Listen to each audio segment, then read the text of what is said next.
On peut avoir un psoriasis léger et en souffrir beaucoup.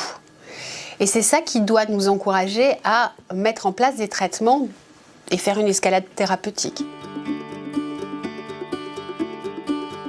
Alors, d'abord, je crois qu'il y a beaucoup de patients qui sont insatisfaits parce que ce qu'ils espèrent, et ce qu'on espérerait nous aussi médecins, c'est la guérison.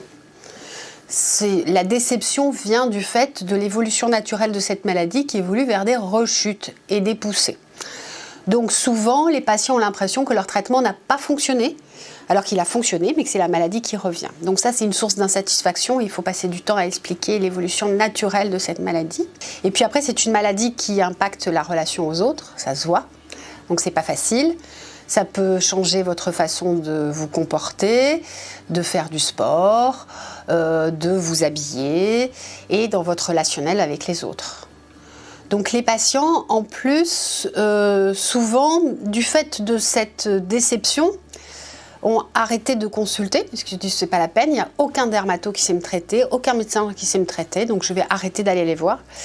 Et c'est bien dommage parce que je pense que chaque poussée nécessite un traitement, voir si les poussées sont très fréquentes, des traitements d'entretien, voir si les poussées sont trop gênantes, un traitement systémique.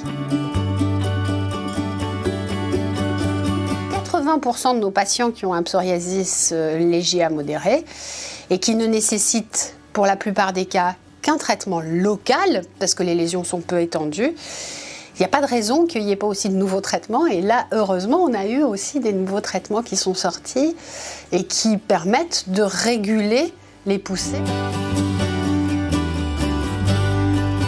Le patient qui a un psoriasis, il doit libérer sa parole.